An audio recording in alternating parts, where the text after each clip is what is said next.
I'm Elisa Parenti, and you're watching Bloomberg Technology. Let's start with a check of your first word news. President Trump spoke at the Conservative Political Action Conference, telling supporters that construction of the border wall will begin soon. He also blasted the news media for using unnamed sources.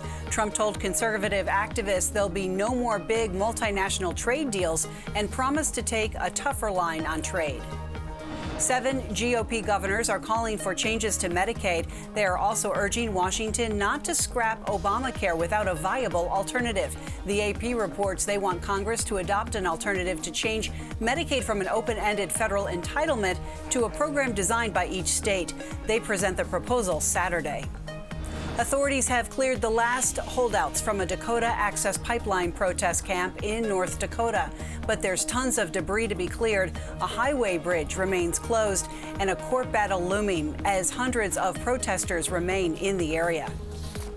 Democrats invited immigrants to President Trump's first address to Congress in an effort to put a face on people potentially hurt by the administration's policies. Invitees next week include an Iraqi-American doctor who discovered elevated levels of lead in children and a Pakistani-born doctor who delivers critical care. Global news 24 hours a day, powered by more than 2,600 journalists and analysts in more than 120 countries. I'm Elisa Parenti. This is Bloomberg.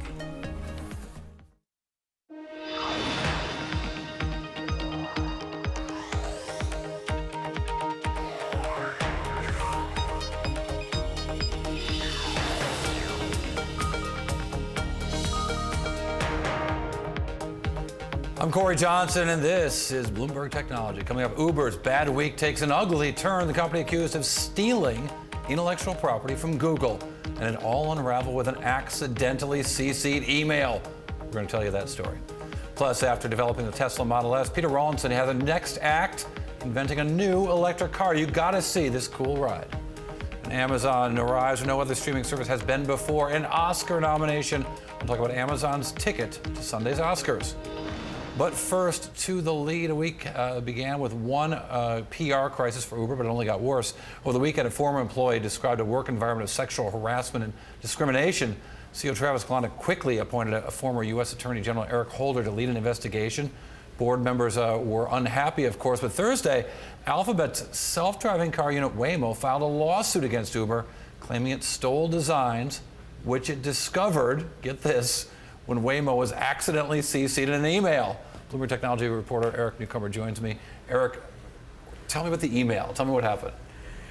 Yeah, as Google tells it, a supplier sent them an email and they opened it up and they see this circuit board that looks all too similar to their own LiDAR system, except it's labeled, Uber's Auto Team. And so I think that's where they begin to really sort of get some tangible evidence. So Google gets this, I'm going to call it Google. Yeah. I know I should call it Waymo. I know I should call it Alphabet. A lot of brand confusion. I'm just going with Google. So Google gets this circuit board in an email, and it's the wrong file. It was meant to be sent to Uber, and it says Uber on it. And Google also knows that the guy that was one of the most important developers had quit, started his own company, which was quickly acquired by Uber. Right.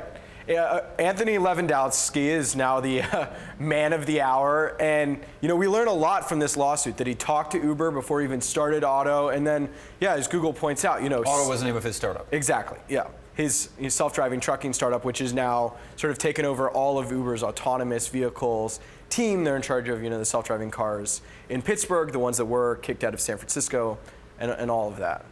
Let's talk about go into a little more detail about what came out in the lawsuit. Again, all according to Google, all in their suit against Uber.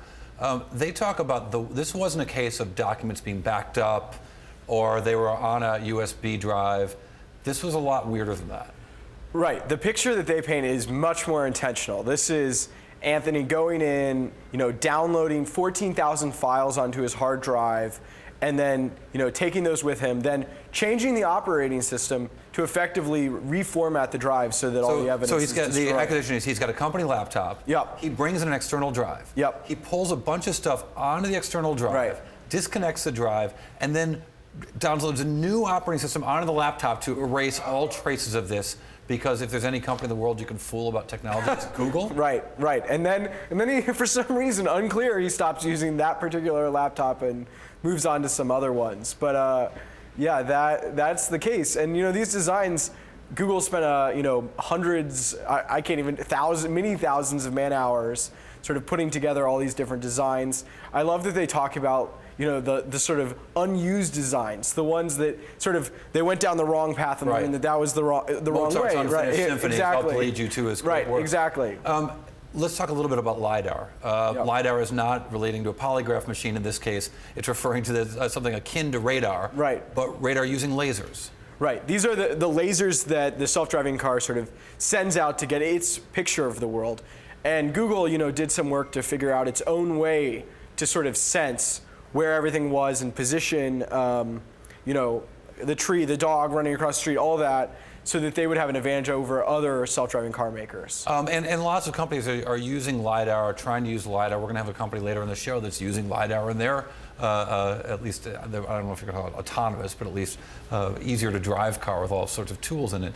But these were really particular designs that the company is trying to really own over all the competitors in space. Right. I mean, they're trade secrets. This is how they're supposed to have an edge, get a self-driving car out before Uber and sort of figure out a way to turn this into a business. I am not a LiDAR expert, but I think it's like, to the degree of, do we have two mirrors or one? Where is it positioned to get the most information efficiently? And then also there's just the matter of price. And we haven't talked about the supply chain part of this. You have to acquire all the pieces that you use to manufacture this, and just figuring out what the proper supply chain is to build the LiDAR is an advantage over another company that have to spend months figuring out the supplier network. Well, and it's also interesting to me that you've got all these companies. I was born in Michigan, and when I was a little kid, cars were everything everywhere, even though it wasn't my family's business, but everybody else was in that business. Right. And there were all these little companies, and there was room to start up little companies to create the windshield wiper, to create the light that's on the mirror when you flip down the visor and the light comes on. That was a different company, right? Now you've got not just Google and Uber and Tesla, but you've got Delphi, you've got Ford, you've got GM, and they're all hiring in Silicon Valley. They're all going after the same talent. Right. It's hard for a small self-driving car company to stay independent for long.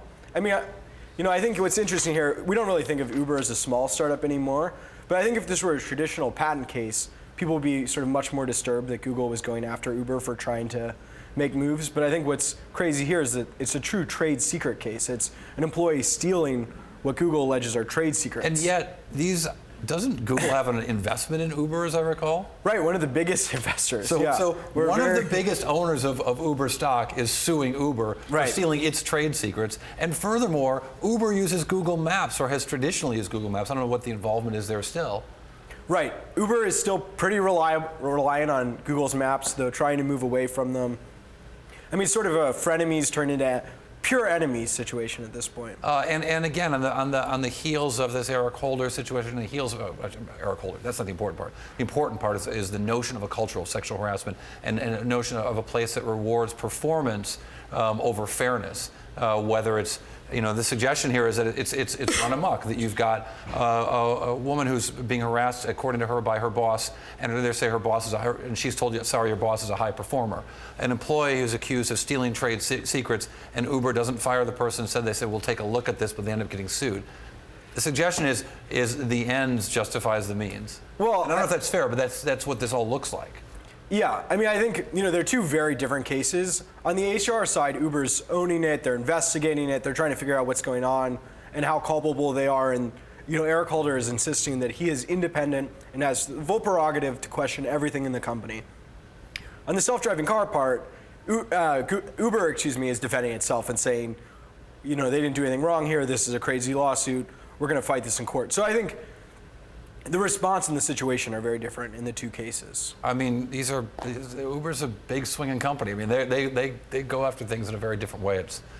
I'm grateful for their service and the entertainment value they provide for me. Our lives very busy. Eric Newcomer, thanks for keeping us straight on all the things related to Uber and beyond. Eric Newcomer from Bloomberg News and right down the aisle. Right now, while the Uber deals with a number of scandals, of course, Lyft is capitalizing on U.S. expansion. The ride-hailing company announced an aggressive push, 54 new cities, including Birmingham, Alabama, and my beloved Des Moines, Iowa. But that puts Lyft in nearly 300 cities nationwide. Coming up, Peter Thiel's $20 billion data mining company Palantir is spreading its tentacles across Europe. A reminder, all episodes of Bloomberg Technology are now live streaming on Twitter right now. Check it out at Bloomberg Tech TV every weekday at 5 o'clock on Wall Street, 2 o'clock on the West Coast. This is Bloomberg.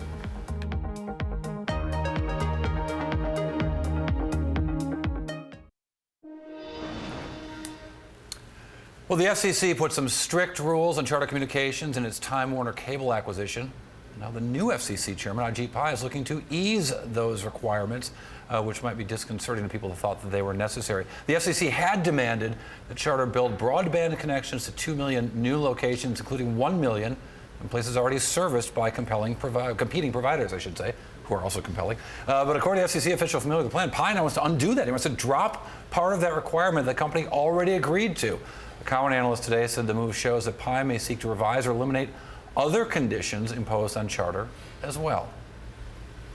Palantir Technology is a data mining company known for being rich and powerful and secretive, not too much unlike its co-founder Peter Thiel. Bloomberg Technology's Lizette Chapman caught up recently with the $20 billion company. And their other co-founder, CEO Alex Karp, and joined us more with what they're up to. This is a fascinating company, but we don't know a lot about it, maybe because it's most likely their first customer was either the CIA or the NSA. It was indeed the CIA. Yeah. And part of the reason that we don't know much about it is that it's not an app on your phone. This is a pretty geeky data mining company. And so what it does is it pulls lots of disparate sets of data from all over the place into one massive heap and then mines it for meaning.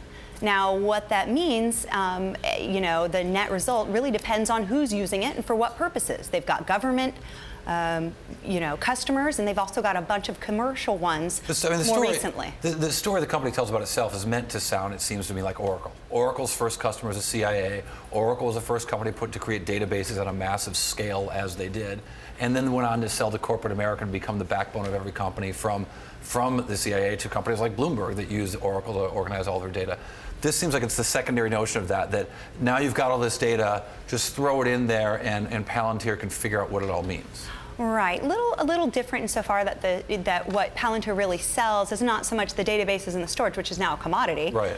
It's about connecting all of Oracle's and other people's databases and silos that are left over from the 1980s and the 70s, going all the way back for the government, and connecting them all together and mining it for patterns where humans might overlook it. For example, let's take its use in the Special Ops Division for how it's used in Afghanistan. It pulls together information about, say, a terrorist cell, for example. Right. So drone footage, information that's been gathered about individuals suspected of being terrorists dating back decades, as well as weather conditions, and then of course, on the ground footage as well, being taken live from people's cell phones. So unstructured data, cell phone data, drone imagery, video data, textual stuff, old textual stuff. That's the idea, is that it can take all this stuff and create order where there isn't any. Exactly, and they do the same for, let's take Hershey's, for example, for, Kit Kats and,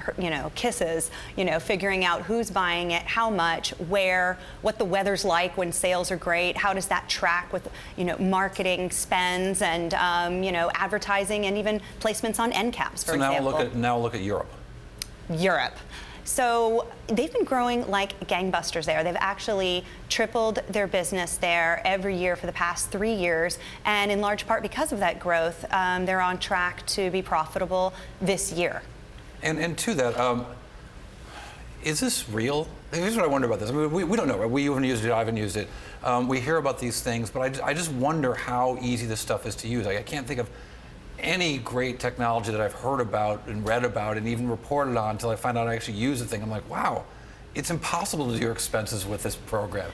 You can't actually find data in this easy to mine data data sheet or data spreadsheet or whatever. Well, that's a really good point, and that's one of the reasons why they keep engineers on site, both for the setup, because there's a huge amount of customization that comes into play. It's not just a set it and forget it software program. It doesn't work unless all the data is flowing into their platform, and then of course people are using it properly to ask the right questions, to query it in the proper way, to just pull out the information that they want. So because of that, they've had this really high burn rate because they've had to employ all these humans. Well, this is something they're coming down now. Is it going to be something easy to use like a Microsoft PowerPoint, or is it going to be like Siebel Systems CRM of yore that required so much services and was so hard to get up and running that customers would spend tens of millions of dollars before they could turn the thing on? Right.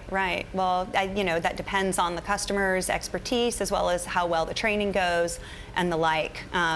We shall see. It's a fascinating notion, and it could be a really interesting company. We're glad we've got you on it, Lizette Chapman from Bloomberg News, as I mentioned, from just in the other room. We appreciate your coming on. All right, two of Asia's largest tech companies are deepening their ties. Japan's SoftBank and Taiwan's Foxconn are doing a joint venture, an investment venture. The move will give Foxconn, the main assembler of iPhones, of course, 54.5% stake in one of SoftBank's existing subsidiaries.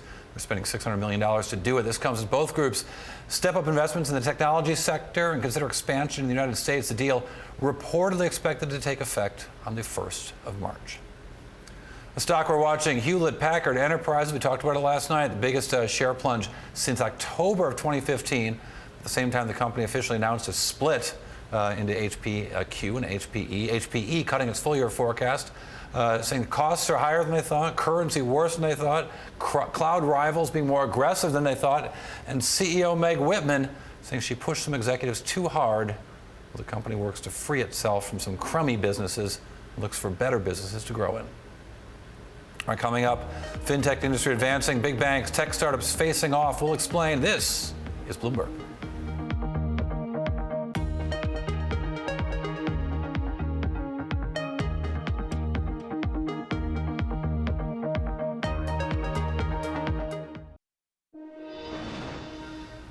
Fintech on track for big growth this year. Banks and other traditional players are worrying that as the rules are being written, startups are using the advantage of an unregulated area to grab some market share. Joining us right now, Bill Harris, of course, a longtime guy involved in, a longtime guy called you Bill.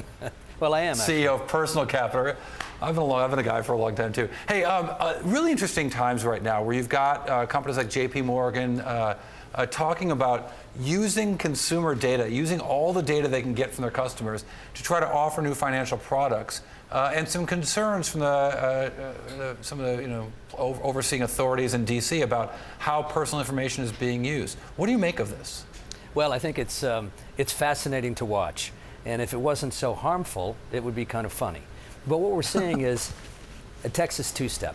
So the big banks and brokers are doing two things. Number one, they've descended upon Washington, and they're trying to repeal or delay what's called the fiduciary rule. The fiduciary rule is something that's been worked on for 6 years, which is very simple. It just says if you are selling a retirement account, like a 401k or something like that, you need to do so with the best interest of the customer in mind, rather than just lining your own pocket. Imagine. That's number one. Then number two, what they say there is, hey, listen, the consumer, the buyer of the financial product, should be able to figure it out themselves. So now, let me just say. Well, go ahead. Yeah, then please. The second piece is then they are trying to restrict the access that customers have to their own financial data at these banks and brokers, so that then how can the consumer figure it out on their own? And what it is, it's to protect substandard products and high fees. Yeah, it's interesting. I mean, it's the very worst of it you worry about. I mean, the fiduciary rule is obvious, right? You shouldn't sell your customers something that's going to hurt them. You have to be working in their interest. You would think that, and indeed, some people who work in the industry look at the new fiduciary rule and saying, well, this is just going to empower more lawsuits. It's not really a protection; it's a regulation. Well, let me say this. Yes, it probably will empower more lawsuits, but when it does, it's probably a good thing. Fidelity, which is by far the biggest provider of 401ks in the world, they were sued by their own employees over the fees within their own 401k plan. We need to change the attitude of banks and brokers towards being something where we're really trying to work for the best interest of the client. So tell us about what Personal Capital is. I think it's a robo-advisor. I think people don't know as well. Yeah, well, first of all, it's not a robo-advisor. We are not a robo-advisor. And I have to say that everywhere I go because we get lumped into that category. A robo-advisor is an investment service that you can buy online, and it's all done with algorithms. We have software algorithms. We are an investment service. We are digital. But we marry that with human advisors, and really it's the way to go. 1 + 1 = 3. It's the magic formula. I think it defines what delivery of financial services will look like 10 years from now. And it does take this notion that people actually want some advice, so they don't want to just go online. You know, our friends at Wealthfront take the exact opposite approach. They say the millennial customer doesn't want someone to talk to. They find that the people they talk to get in the way. They just want to go online and get their money safely invested with low fees. Yeah, and I think for a lot of people, that's exactly right. And in fact, I think robo-advisors, Wealthfront, Betterment, et cetera, I think they're good services. They're good services for people who have relatively simple finances. But once you have complicated finances, once you have a career, once you're building your family, you're thinking about owning a house and retirement and kids through college and the whole catastrophe. Once you're in that situation, you really need something far more sophisticated. So really quick, just 30 seconds left here. Do you think there is when we have on the ends of sort of low fee structures of investment possibilities like Personal Capital, like Vanguard, like robo-advisors and Wealthfront and so on, do you think that eventually the Jamie Dimons of the world and JP Morgans are really going to run up into it because they're just providing a service that is fundamentally higher fees? Oh, sure. I think the whole world is going to, over time, have to adopt to the new realities of the fact that we're in a digital age. All right, Bill Harris, the CEO of Personal Capital. Always good to see you. Thanks. Glad you're still around, Guy. Thanks a lot. All right, SoFi has raised $500 million more in a financing round led by the PE firm Silver Lake Partners. The company plans to use the money to expand internationally. And of course, it has an online lending balance, SoFi does. And the new funding brings SoFi's total investments in the business under $2 billion. Other investors in the round include SoftBank and GPI Capital. Coming up, the former lead engineer of Tesla's Model S shows us his latest electric vehicle. The company is called Lucid. The car is called Air, just like the sneaker, but it's bigger and faster, 1,000 horsepower for an electric luxury sedan. This is Bloomberg.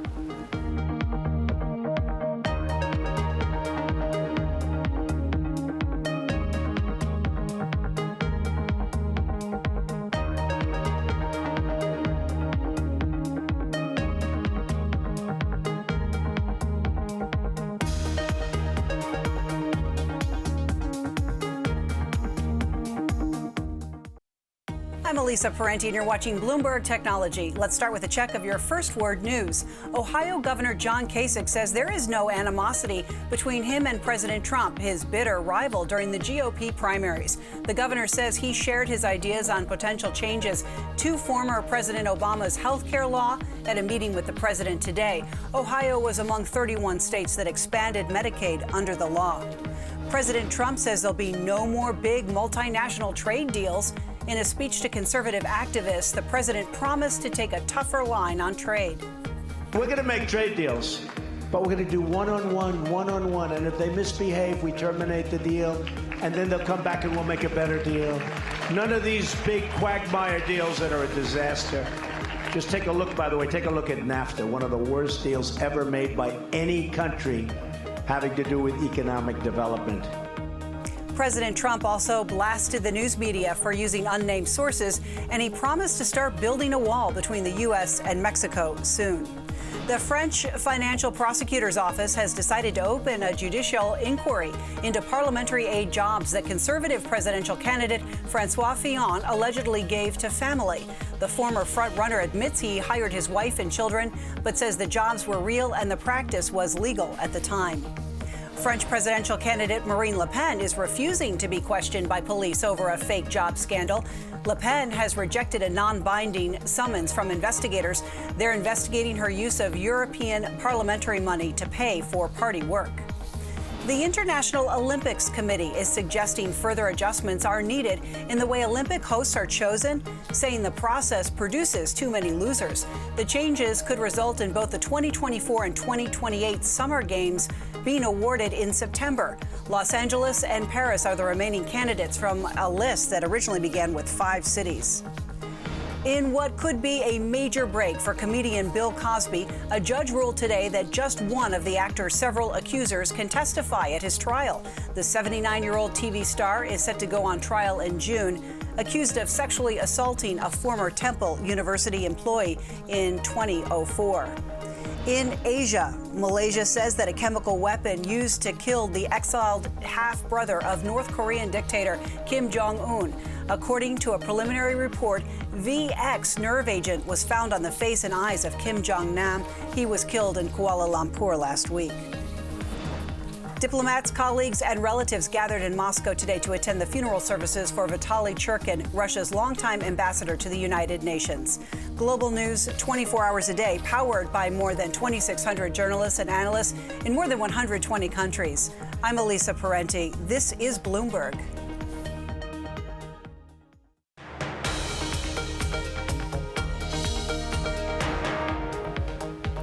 This is Bloomberg Technology. I'm Corey Johnson. Also, we've been discussing a rough week for Uber. The company's aggressive culture bared with a sexual harassment claim, and Alphabet's Waymo alleging the theft of trade secrets. Earlier, we talked about the lawsuit came about with Bloomberg Technology's Tom Giles and Mark Bergen. It does seem like Google's sort of kicking Uber while it's down, right? They've had a terrible week thus far, and then just adding on to the problem. But the email did expose that Anthony Lewandowski, who was at Google's car project for a long time, left in January to start his own self-driving car project now called Waymo. It's called Waymo. Back then it was called Chauffeur internally. Anthony was one of the earliest founders. It profiled in the New Yorker and sort of the hero of the self-driving car movement, and sort of the note. He was even the embodiment of Silicon Valley trying to do impossible things. Yeah, he's been like, he's very brash, he's very ambitious.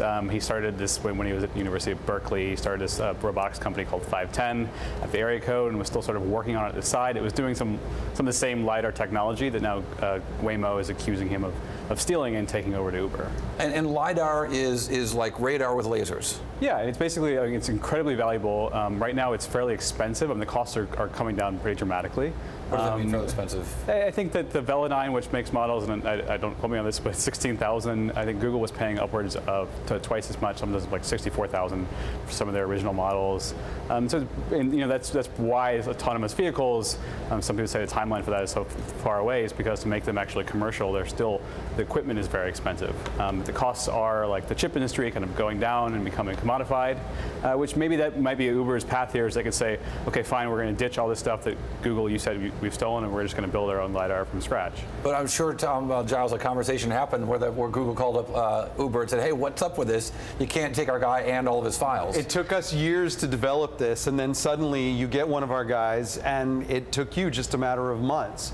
What's interesting about this, what's fascinating about this, is if the allegations are proven to be true, Lewandowski downloaded 14,000 documents. He did a search that kind of tripped him up. He attached this external server to the computer. This is Google you're working for. They know how to track what you do on the computer. They know what you're doing online. Google knows everything. You might have wanted to be a little bit more discreet about it. Again, if these are true, these are all just allegations at this point, but an incredible paper trail, digital paper trail left behind by this guy. Let me make a quick turn to Tesla. Tesla earnings out this week. Stock falls about 6% afterwards, but there are true believers of Elon Musk. But this company is burning through $1 billion in cash in a quarter, just short of that, $940 million in change. They have announced plans to spend another $2.5 billion before the year's out, before July.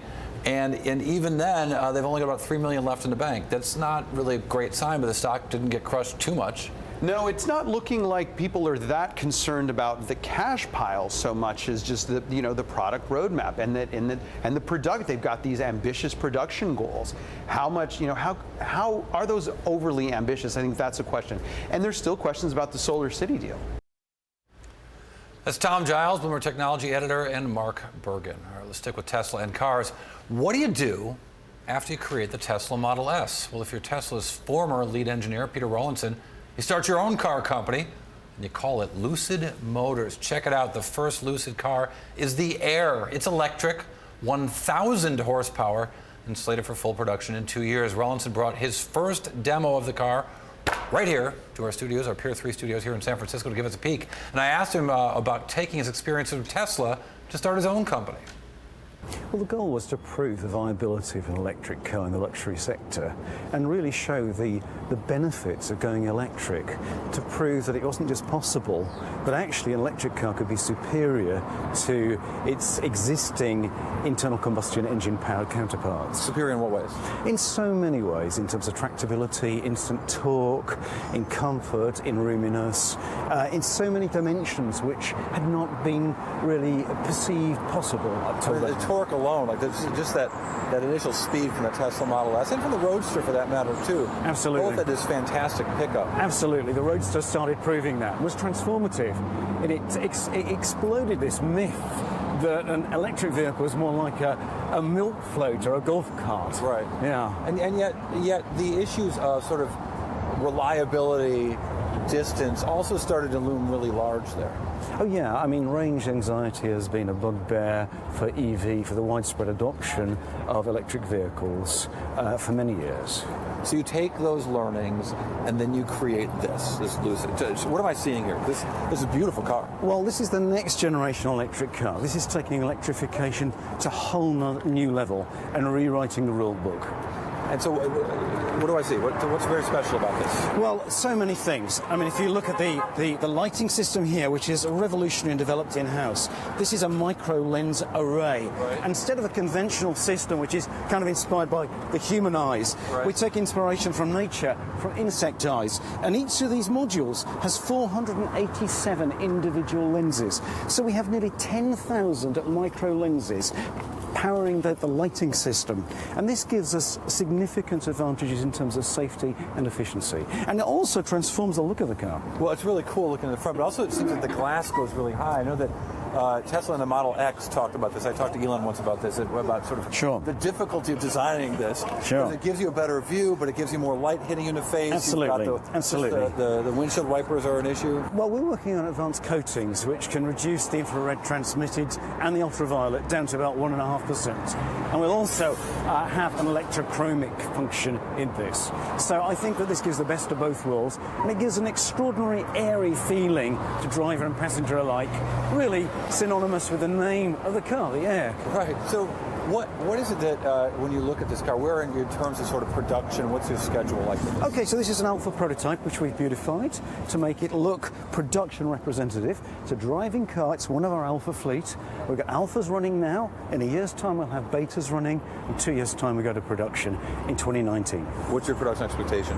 Well, the first year, we anticipate making about a modest number, maybe about 7,000 or 8,000 cars. We won't be demand constrained. We'll be constrained by our ability to mass produce a quality product. We'll finesse those processes, production processes, and gradually ramp up the production, maintaining excellent quality. One of the things that's interesting to me about the Model S is, from a design standpoint, the cars really kind of looked the same now about 3 years into production. So maybe I'm overly critical of Tesla, but to me it starts to look stale after 3 years. The car needs an update, needs a refresh, needs a change, not just inside. Yeah. What's your approach to that? Well, I think and you can tell me I'm wrong. Well, actually, that's a very interesting point, because actually Model S, beautiful looking car, but it's quite traditional in its design from the get-go. And it was really styled as a rather traditional type of design. Here we're taking what's possible with electrification. We've got this long cab. We're designing interactively with engineering. And we have a new proportion, a new look to the car altogether. Right, agreed. But is this going to have to change every 2 or 3 years, or do you think you can lock in a design? I really believe that a great design is timeless and can endure the years. So we're not looking to have multiple design evolutions. Right. But a 63 Vet's cool, so is a 62 Vet. Oh, yes. But there were changes. Yes, well, that's a possibility in the future. Okay. So where are you going to make these cars? We're going to make them at Casa Grande in the state of Arizona. just south of Phoenix, just north of Tucson. And what are the advantages of making it there? Well, it's in the US, it's close to our base in California, and it's a great location. It's got all the infrastructure. It's close to the interstate network. It's got a railhead. It's got all the utilities available on that site. I'm intrigued by the fact that not just Tesla, Google, Apple, Ford, Delphi, all these companies, GM, they're all hiring Silicon Valley. They're all looking at electrification of cars, but they're also looking just at semi-autonomous things that aid the driver. Absolutely. And it's got to make your job harder because it's just harder to hire the best people. Well, absolutely. This is exactly the hot spot for talent internationally now. Everyone's racing to Silicon Valley, and there's an explosive impact because we're seeing this conflation of electric car, we're seeing the connected car, and the emergence of ride-sharing and autonomous driving. And it does make the challenge greater because we've got to think ahead to this new era of luxury mobility. And we believe this car fits the bill ideally. All right, so I rode in the car. The coolest thing is probably the fact that the glass goes all the way from the back to the front, but that could get pretty hot, so they're gonna have to work on those. You can see it's still a work in progress. And also the rear seats in the back, I'm 6'5", and I was able to tilt myself all the way back in this thing. It was like the biggest first-class air seat I've ever had. So it's an interesting vehicle. They've got some work to do. Really fascinating to see this competitor to not just Tesla and BMW and Audi and everybody else out there. It's an interesting development there from Peter Rawlinson, the CTO of Lucid Motors. Right, up next, we're going to take to the skies, not in first class necessarily. We're going to talk to the head of the drone company that's won the backing of some little tech companies like Microsoft and Qualcomm. And this weekend on Bloomberg Television, we're going to bring you our best interviews of the week, including Cisco Chairman John Chambers, joining the board of a company fighting phone fraud. Tune in Saturday for the best of Bloomberg Technology and listen to me try to say things like fighting phone fraud, fighting phone fraud. I had to practice that one. This is Bloomberg.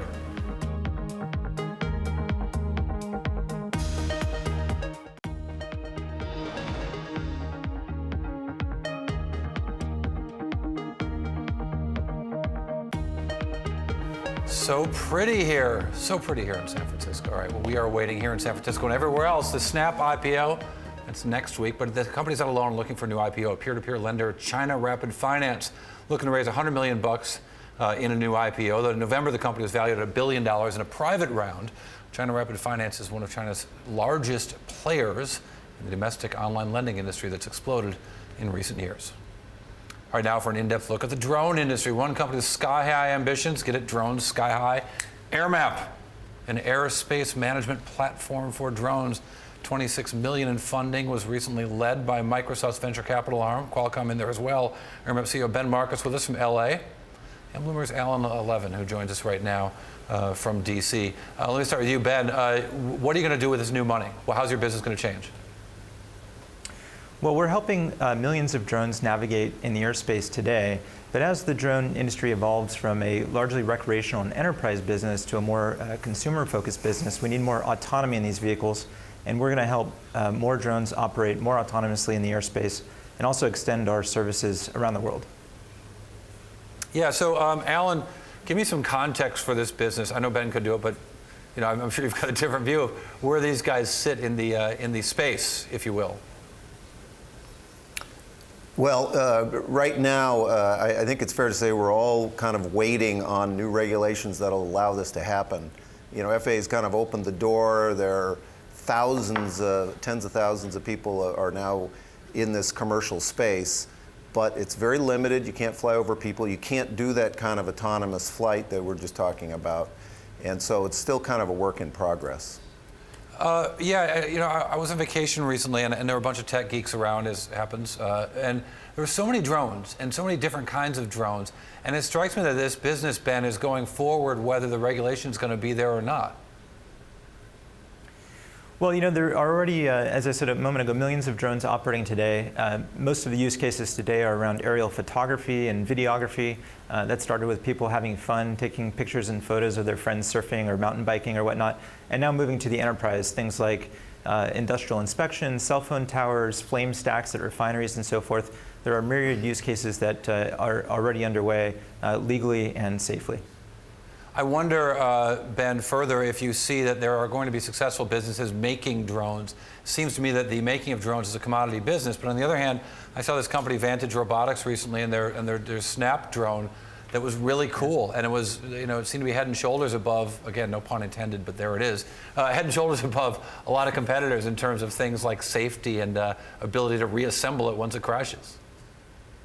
Yeah, a lot of people say that the hardware business is a commodity. I actually think that building a drone is a very, very complex integrated device. You have to be really good at batteries. You got to be really good at flight control systems. You got to be really good at motors and propellers, control links, video links. It's a very complex integrated device, and there's not too many companies around the world that can do it very well. Yeah, I wonder further, Alan, when you look at this, I mean, is the regulatory environment are they still sort of stuck arguing the stuff they started talking about 2 years ago, or are new issues coming up and they're having to sort of fold that into what their guidance is meant to be? Well, I think we're well along from where we were 2 years ago. At that time, the industry was very frustrated about the slow pace. In the last year, you've seen this real explosion of new rules kind of expanding uses. But the trick is what the industry really wants to do is to fly long distances, to allow sort of robotic or autonomous flights, and then to fly over people.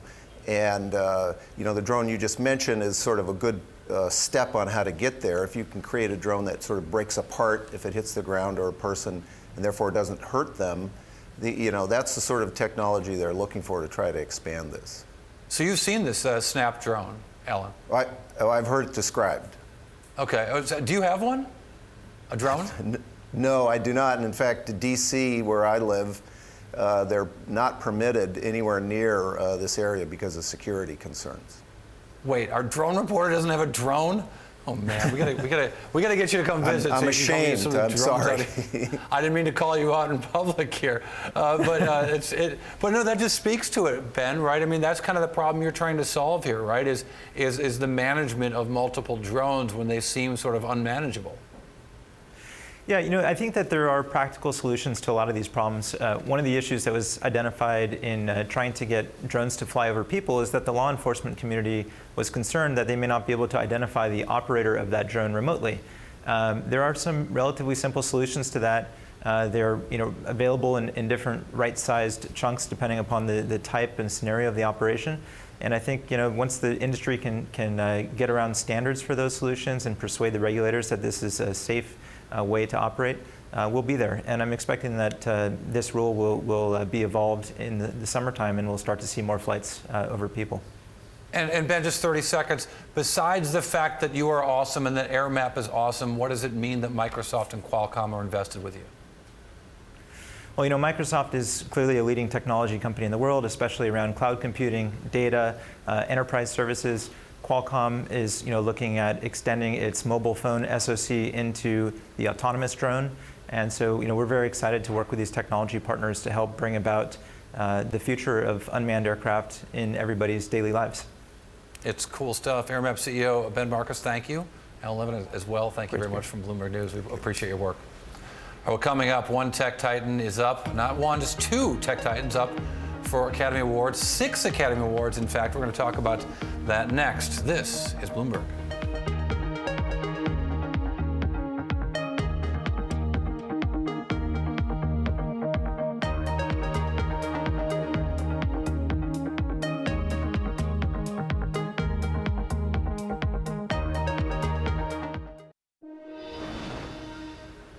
It's a big weekend ahead for Hollywood, the 89th Annual Academy Awards. Sunday, some familiar names, Meryl Streep, Ryan Gosling for his second nomination. But there's a new player grabbing attention. Bloomberg's Caitlin Meehan reports. The biggest winner at the Academy Awards show might be a tech company. For the first time, an online video service is up for 6 Oscars, including the top prize, Best Picture. You're probably wondering who? The answer, Amazon. Last year, the tech giant acquired Manchester by the Sea at the Sundance Film Festival. The price, $10 million. Now that's a pretty good buy, considering the film grossed about $61 million worldwide. What we're really about in film is movies you're going to care about, movies you're going to talk about, and movies you're going to remember. And so we're looking for visionary films by visionary filmmakers, stories that are smart and interesting and set apart from the crowd. And it's Amazon's Hollywood approach that has filmmakers intrigued. For this project, Amazon partnered with Roadside Attractions in the US to distribute the film to cinemas, keeping it off of its Amazon Prime Video service for a theater-first strategy. A win could give Amazon a leg up on the other streaming giant in the room, Netflix. Now, Netflix is no stranger to the Academy Awards. It earned its first Oscar nomination in 2014 for the feature documentary The Square. All of the streaming services nominations since then have also been in the documentary feature category. Yet Netflix says it's not interested in offering a theatrical run and would rather push content first directly to subscribers. But Amazon's strategy may actually have an advantage for the long haul. Since it owns both the movie and the streaming platform, it can offer its Prime subscribers access to Manchester by the Sea globally and indefinitely. That was Bloomberg's Caitlin Meehan. All right, that does it for this edition of Bloomberg Technology. And Monday, we'll be broadcasting from the Mobile World Conference in Barcelona. Among the CEOs, Deutsche Telekom CEO, Ericsson CEO. That's it for now. This is Bloomberg.